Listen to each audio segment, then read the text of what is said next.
Hello everyone. तो video को start करने से पहले अगर आप लोग हमारे चैनल पर नए हों तो चैनल को ज़रूर से सब्सक्राइब कर लेना। तो जैसा कि हमने लास्ट एपिसोड में देखा था कि लिन फेंग शिंगर को हरा देता है तो उसके ग्रैंडपा उसे धमकी देकर वहां से जाने लगते हैं, पर लिन फेंग उन पर अपने स्काई बर्निंग बेल के जरिए काफ़ी पावरफुली अटैक कर देता है, जिसे रोकते हुए शेनगुआन के ग्रैंडपा काफ़ी ज़्यादा घायल हो जाते हैं। ये देख शेनगुआन और उसकी सिस्टर उनके लिए परेशान होने लगते हैं। अब आगे हम देखते हैं कि लिन फेंग के स्काई बर्निंग बेल शेनगुआन के ग्रैंडपा पर भारी पड़ता है, जिसे रोकते हुए वो घायल होने के साथ साथ घुटनों के बल बैठ जाते हैं। ये देख लिन फेंग अपनी स्काई बर्निंग बेल को वापस अपने पास रख लेता है। ये देख सब हैरान होकर उसके बारे में आपस में बातें करने लगते हैं। तो वहीं शेनगुआन और शिंगर दौड़ते हुए अपने ग्रैंडपा के पास जाते हैं। वहीं दूसरी तरफ से ये सब देख एल्डर चू वानयान लिन फेंग से काफी इम्प्रेस होते हैं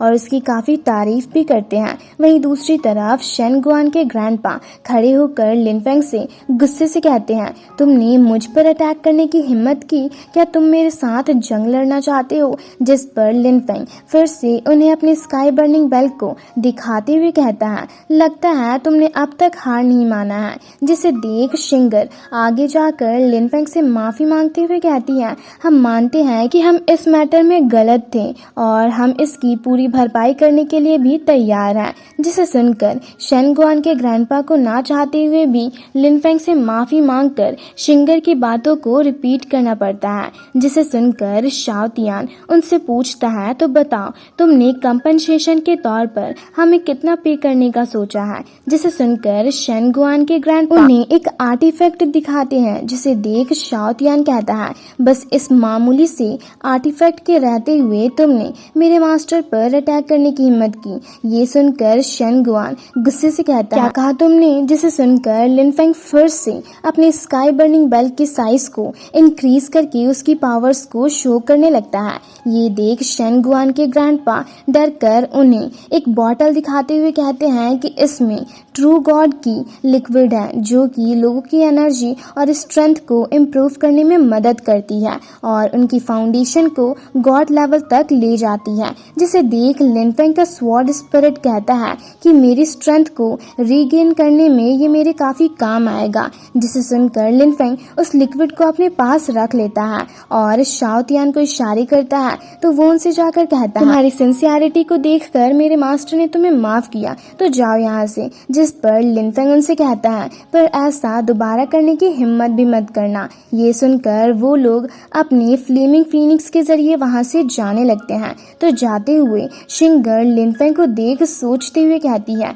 मैं तुम्हें याद रखूंगी। जिसे देख शाओ तियान लिन फेंग से कहता है, उसकी अपीयरेंस तो देखो, लगता है कि अभी क्या भी यहाँ पर डिजास्टर आ जाएगा, तो क्यों ना आप जितनी जल्दी हो सके उनका नामो निशान मिटा दो। जिस पर एल्डर चू वानयान उससे कहते हैं, तुम्हें क्या लगता है एक गॉड को खत्म करना इतना आसान है? लगता है तुम पागल हो गए हो। जिस पर शाओ तियान उनसे कहता है, वैसे भी वो कोई ट्रू गॉड नहीं है और ऐसा नहीं है कि मेरे मास्टर ने पहले किसी फॉल्स गॉड को नहीं मारा है। ये सुनकर लिन फेंग उसे शांत कराता है। तो एल्डर गुशिंग शैन उससे कहते हैं, तुम स्काई बर्निंग टावर के 7th फ्लोर में पहुंच चुके हो ना, तो बताओ तुमने वहां से क्या क्या हासिल किया है?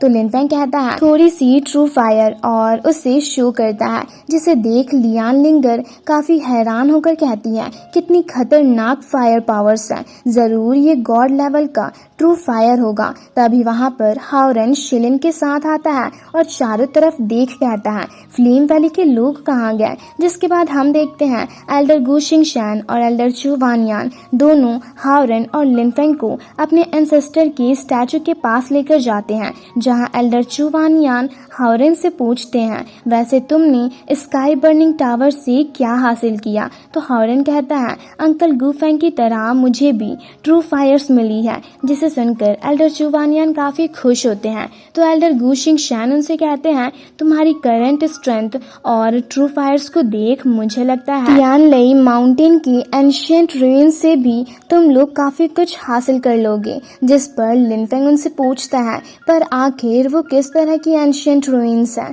जिस पर एल्डर गुशिंग शैन उसे बताते हैं कि वो दूसरे वर्ल्ड से प्लेट्स के साथ हमारी दुनिया में आ गिरी। तो एल्डर चू वानयान कहते हैं, इसलिए वो हमारी वाली दुनिया के रूल्स के खिलाफ है और इसी कारण उसे तियानले माउंटेन्स के एबिसीज में सील किया गया है। जिस पर हाओरेन उनसे पूछता है तो क्या वहाँ से अब तक कोई वापस आ पाया है? तो एल्डर गुशिंग शैन कहते हैं हाँ, पर बहुत कम, क्योंकि वो जगह बहुत ही ज़्यादा खतरनाक है, जिसके कारण एक बार हमारी दुनिया में ऑलरेडी डिजास्टर आ चुकी है। साथ ही उनकी अपनी इंडिपेंडेंट ट्रेनिंग सिस्टम भी होती है और अगर तुम्हें उसके बारे में अच्छे से पता होगा तो तुम उन्हें इजीली ब्रेक थ्रू कर लोगे।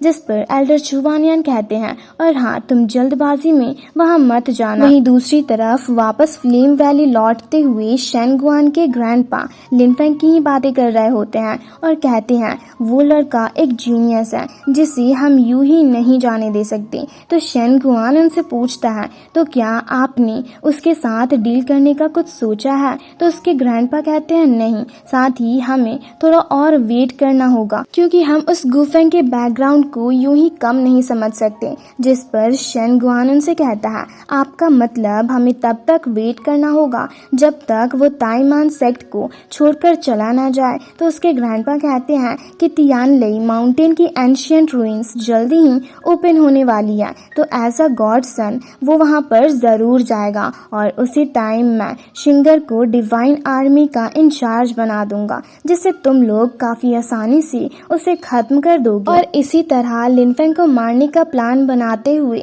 वो लोग वहाँ से आगे निकल जाते हैं। वहीं दूसरी तरफ हम लिनफेंग को बैठकर कल्टीवेट करते हुए देखते हैं, जो कि कल्टीवेशन करते हुए एक स्ट्रॉन्ग ऑरा रिलीज करता है और कल्टीवेशन कंप्लीट करके खुद को देख कहता है कि मैंने एक्स्ट्राऑर्डिनरी रिलम को रिकवर कर लिया है और ये जरूर स्काई बर्निंग टावर के हासिल किए हुए ट्रू फायर के कारण हुई है। तभी शाओतियन वहां आकर उसे बताता है कि मास्टर, मैं ट्रांसीडेंटल रिलम के 9th लेवल में पहुंच गया। जिस पर लिनफेंग कहता है ठीक है, तो चलो अब हमारे जाने का वक्त हो गया है। और ये कहकर वो अपने स्वॉर्ड के जरिए शाओतियन के साथ तियानमेन सेक्ट के कोर्टयार्ड में जाता है, जहां पर पहले से ही ताइमैन सेक्ट के सारे एल्डर्स और डेसिपल्स मौजूद होते हैं। तभी वहां पर हाओरेन भी आता है, जिसे देख एल्डर यान शाई शेंग सोचते हुए कहते हैं ये बस 4 साल की उम्र में ही इतना एक्स्ट्रा ऑर्डिनरी हो गया है, जो कि ऑलरेडी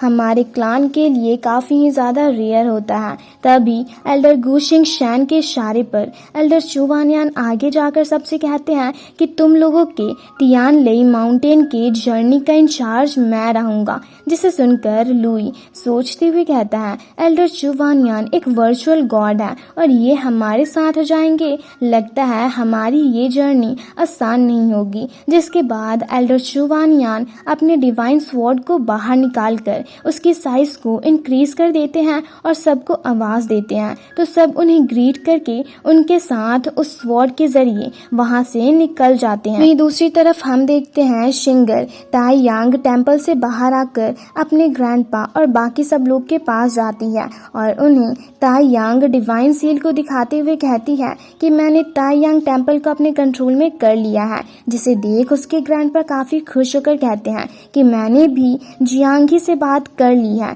वो हमारे क्लान के 2 बंदों को एंशिएंट रूइंस में जाने देगा, तो तुम भी उनके साथ एंशिएंट रूइंस में जाना और वहां जाकर तुम्हें क्या करना है ये तो तुम्हें पता होगा ही। जिसे सुनकर शिंगर ताई यांग डिवाइन सील को अपने पास रखकर कहती है ग्रैंडपा अब फिक्र मत कीजिए, मैं उस गुफेंग को देख लूंगी। और इसके ऐसा कहते ही यह एपिसोड यहीं पर खत्म होता है।